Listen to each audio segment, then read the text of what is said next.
momento de conversación, de plática, de cotorreo, como se decía en los viejos tiempos. Ya me dice que los millennials no usan ese término, pero pues, a mí me sigue conmoviendo. El cotorreo tiene su encanto. Seguro a nuestro invitado le tocó cotorrear también en algún momento. Claro, ¿a quién no le tocó cotorrear? No le tocó cotorreando la noticia. Pero no, aquí en el Pepe Turis Inocente hemos invitado a Alfonso Herrera. Es un gran actor, tiene una larga historia, ya evidentemente mucha gente lo conoce, ha visto su carrera, ha tenido varias vidas. Ahora está en esta que es la de actor, la de entrarle a temas de todo tipo, pero sobre todo, Alfonso, y eso me ha llamado la atención, que te gusta la historia. Es decir, ahora sí que fuiste Ramón Mercader. Sí, ¿no? Fuiste Aquiles Cerdán. El chico del violet. Fue el chico del violet, claro. Aquiles Cerdán, y ahora eres el sobrino consentido iba a decir Díaz Ordaz, no de Porfirio Díaz.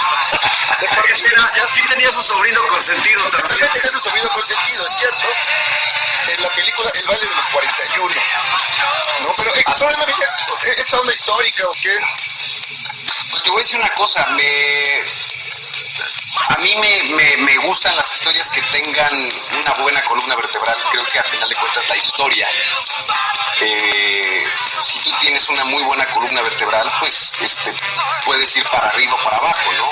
Ya todo lo demás se puede ir adornando y puedes jugar con un poquito más de libertad y con un poquito más de seguridad. Creo que el haber interpretado a Ramón Mercader hace ya algunos 5 años, esa película me acuerdo que la filmamos en 2015, me parece. La filmamos en México y en Barcelona, con Antonio Chavarrías, con Elvira Mínguez, que es para mi gusto una de las mejores actrices españolas que hay. Entonces tenerla en México y haber actuado con ella acá fue un gran privilegio. Y ahorita metiéndole al baile de los 41, que fue una historia pues invisibilizada, caricaturizada, y me parece que venir en estos tiempos a oxigenar esta historia pues me parece muy valioso. Y yo siempre me pregunto qué hubiera pasado si no se hubiera sabido de la preferencia sexual de Ignacio de la Torre. Pues probablemente nos lo hubiéramos topado en los libros de texto, probablemente hubiéramos sabido que pues este cuate fue uno de los responsables que mató a Madero, ¿no? Pero pues bueno, a final de cuentas el patriarcado llegó, lo invisibilizó y a final de cuentas pues nos dio el chance y la oportunidad de poder contar esta historia a través de la maravillosa cámara de David Pablos. Y hay algo bien interesante, Alfonso, que es un fenómeno que se ha dado últimamente en plataformas de series, que es, durante mucho tiempo decían, es que necesitamos historias, que los guionistas generen historias nuevas, y yo también soy fanático de la historia de México y de la historia universal, y dices, espérense, no, o sea, está bien que creen nuevas historias, pero asómense tantito a lo que ya hay ahí, que es, no hay simplemente la historia de Mercader y Trotsky, o la historia de este momento del porfiriato, aparentemente mucho orden y progreso, pero por debajo había un desmadre en el país, y una situación insostenible para los que menos tenían, ¿no? Entonces, me parece muy bueno, porque aunque la serie se toman ciertas libertades históricas y evidentemente no consultas una serie como un libro de historia, sí creo que generan un ímpetu por saber más, por querer conocer más, por leer más, por buscar más. Yo creo que a ti te ha pasado que te tienes que documentar tanto que terminas dominando el tema, ¿no?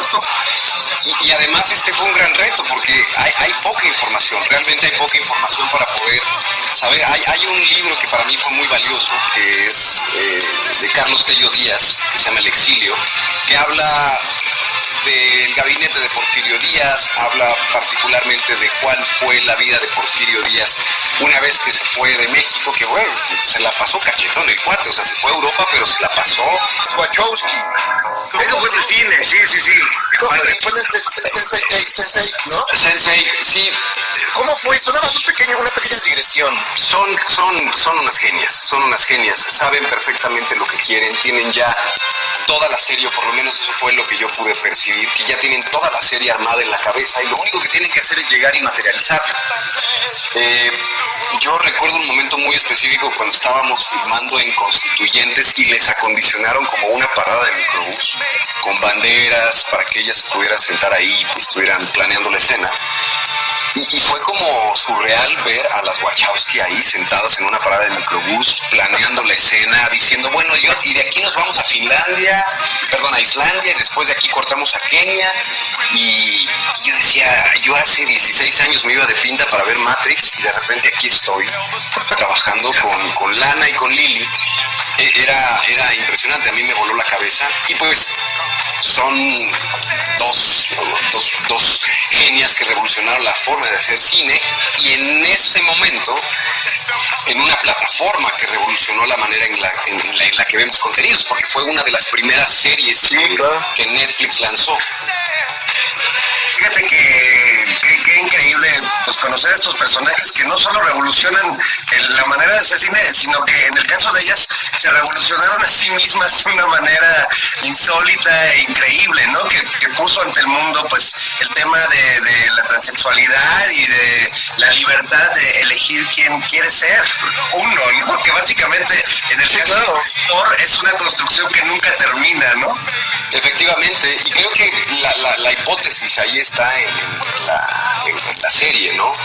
Y creo que sin importar cuál sea tu preferencia sexual, tu color de piel, tu nacionalidad, creo que si todos nos llegamos a respetar y entendemos que todos estamos interconectados, y bueno, la coyuntura ahorita es más que clara, ¿no? Si todos nos hacemos la vida más fácil, creo que al final de cuentas pues vamos a vivir con más empatía, con más respeto, con más libertad. Y también, el baile de los 41 habla de qué forma este país y este patriarcado y esta sociedad invisibiliza lo que es ajeno o lo que es diferente o lo que es distinto, ¿no?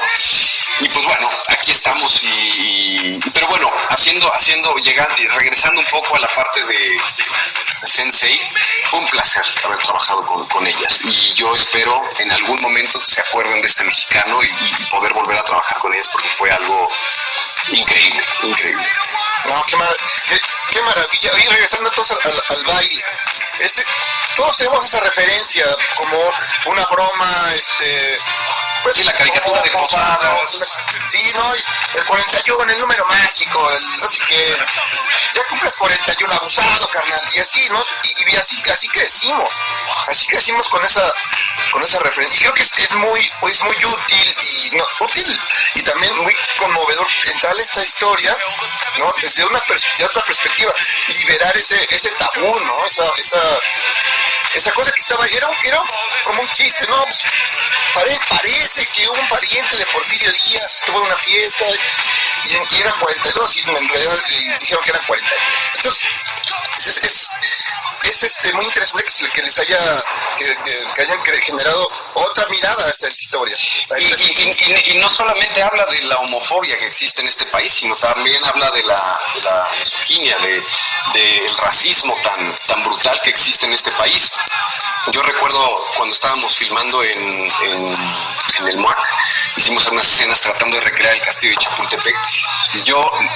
Estábamos David Pablos y yo filmando, y de repente nos volteamos a ver y vimos a las 3 de la mañana, ya así como que medio dormidos, porque para mí los llamados nocturnos no son mi fuerte. Y me acuerdo que comentamos y dijimos, es que las cosas no han cambiado. O sea, tú ves, era como una pintura, y tú nada más cambias los vestidos, cambias el decorado, y prácticamente la cosa sigue siendo exactamente la misma. Los privilegios que tienen las personas de acuerdo al color de su piel es muy clara. La historia que tuvo Amada fue una historia bastante dura, primero que nada por ser mujer, por vivir en una sociedad tan encorsetada, y el trabajo de Mabel Cadena en esa película fue extraordinario. Y creo que también ese punto es muy importante, y ese punto se explora de una manera muy, muy interesante. Y bueno, todo lo que se habla y todo lo que tiene que ver con... Y además creo que también Mónica Revilla pone la guionista. Unas licencias poéticas bastante interesantes, haciendo referencia a Maximiliano, haciendo referencia a la posible relación que pudo haber tenido Porfirio Díaz y la posible presión que pudo haber generado Porfirio Díaz para con Amada o para con Ignacio. Me pareció algo muy valioso, ¿no?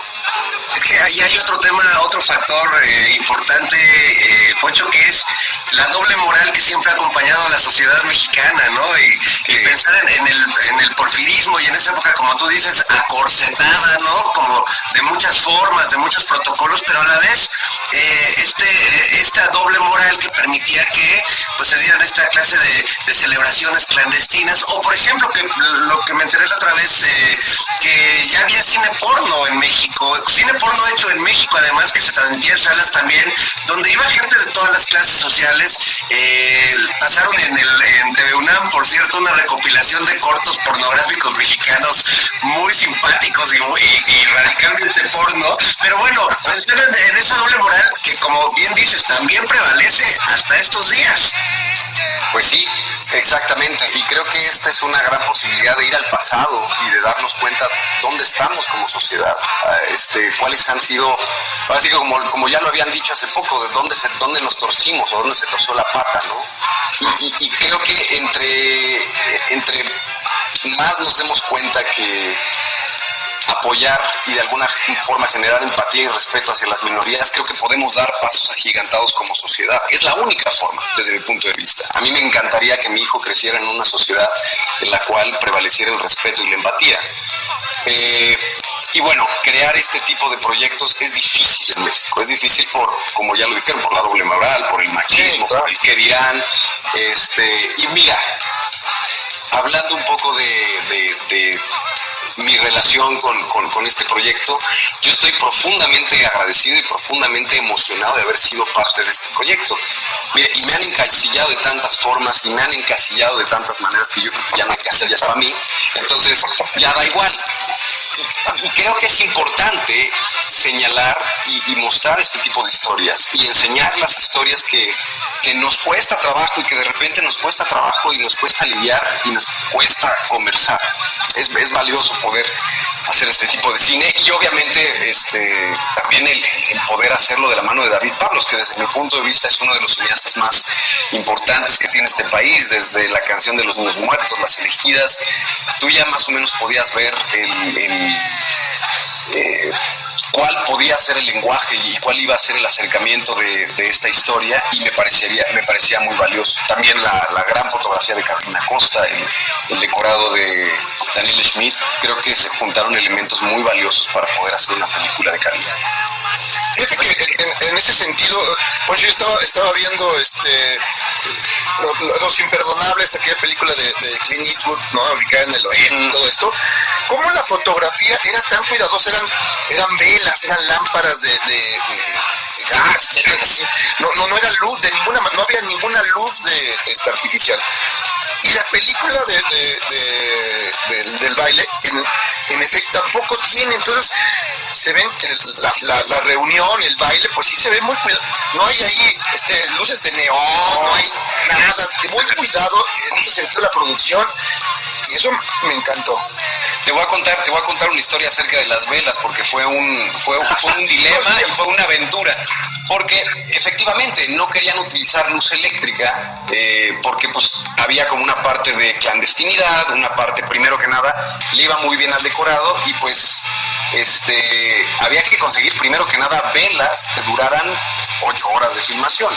Entonces, primero que nada hubo que haber, esto yo no lo viví, esto me lo contaron, pero tuvieron que hacer pruebas de velas, tuvieron que mandar a hacer un candil de alguna forma gigante que pudiera generar la luz, que pudiera generar y que pudiera sostener, no sé si eran como 350 velas, o que cada vela durara 8 horas y que esa luz pudiera iluminar un espacio bastante amplio en la noche. Entonces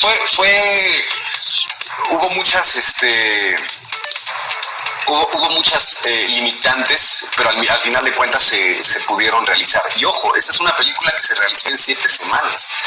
Esta película era para filmarse en 10. Cuando Soledad, la editora en Chile, le contó a David Pablos en cuánto tiempo lo habíamos hecho, no lo podía creer. Decía, es que esta película es de 10 semanas, no hay forma de que lo hayan podido realizar. Y pues lo hicimos. Bueno, David Pablos hizo casi magia, ¿no? Con los planes de trabajo. Oye, está increíble lo que cuentas de las velas, porque pues me imagino así de, oigan, necesitamos ver qué velas duran más, vayas a hacer un scouting al altar de la Catedral Metropolitana, a ver cómo... Pero al final, y te voy a decir una cosa, al final no las encontraron y las tuvieron que mandar a hacer. Wow. Tuvieron que mandar a hacer esas velas. Entonces, fue realmente una producción muy compleja en términos de realización, porque hacer una película de época en este país con los recursos que a veces son un poco más limitados, pues el tiempo es dinero, entonces a veces tienes muy poco tiempo para poder hacer un plan de trabajo y darle el cuidado suficiente a cada uno de los emplazamientos. Algo que tiene David Pablos, que yo lo agradezco, es que es un director que no está obsesionado con los close-ups. Es un director que cuida cada emplazamiento y sabe que cada emplazamiento dice algo. No es solamente criss cross, el máster y vámonos, lo que sigue.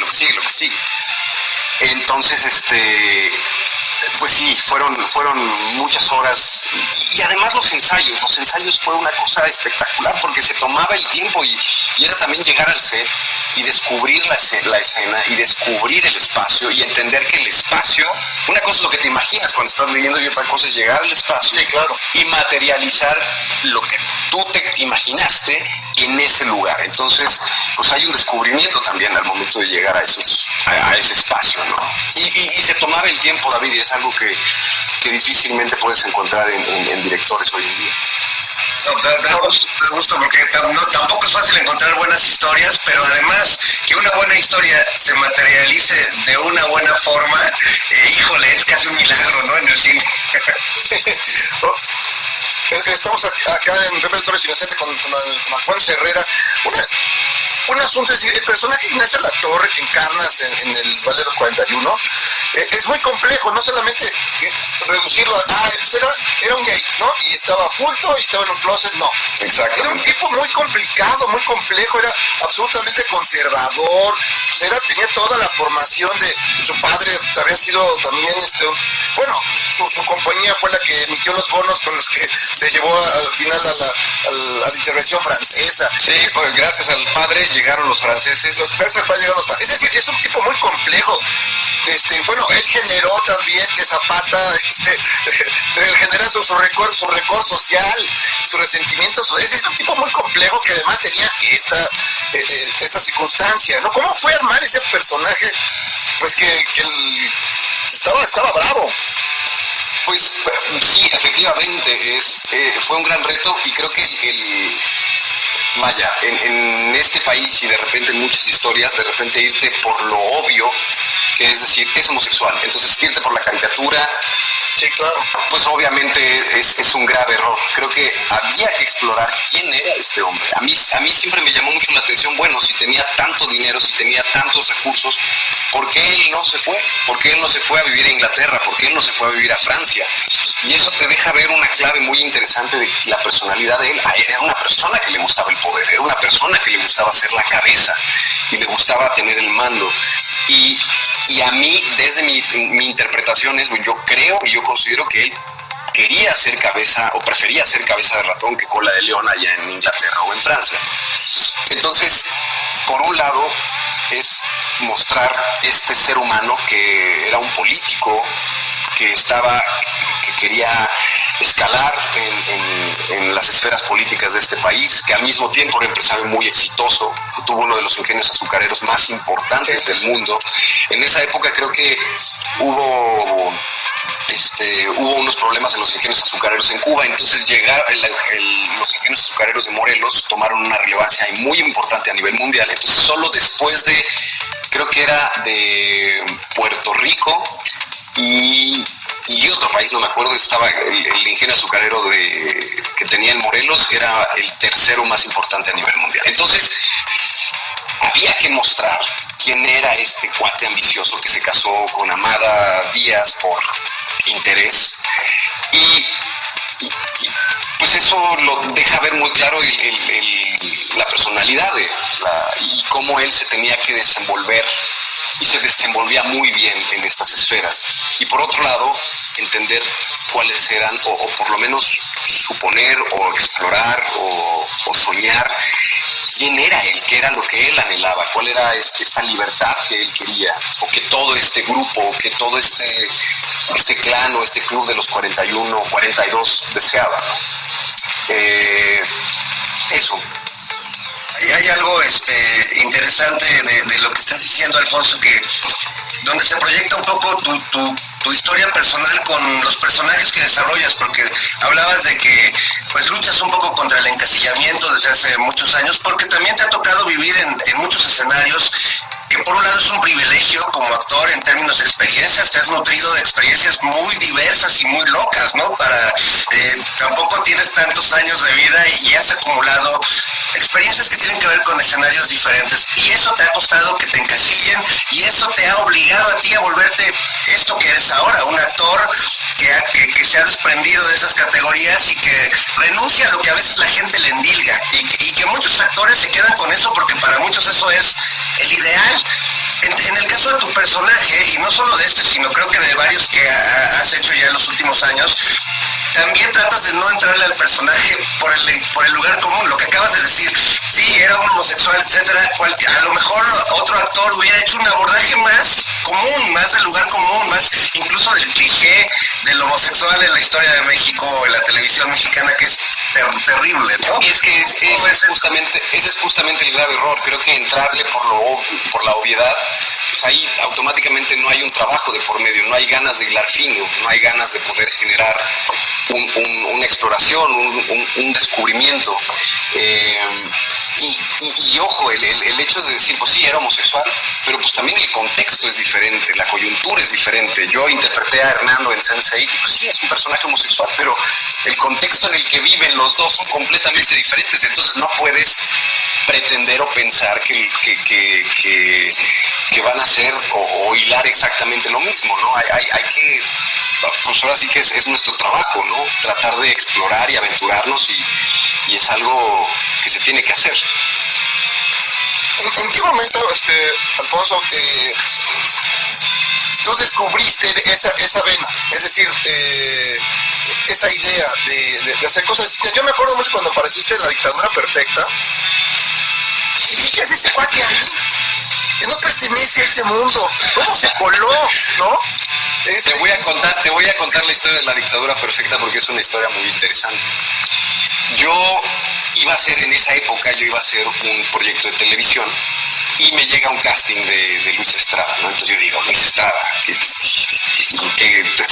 no creo que se vaya a fijar en mí. Luis Estrada, La Ley de Herodes, El Mundo Maravilloso, El Infierno, jamás. Entonces dije, pues bueno, fui a hacer el casting, preparé, me mandaron el casting del reportero y del productor.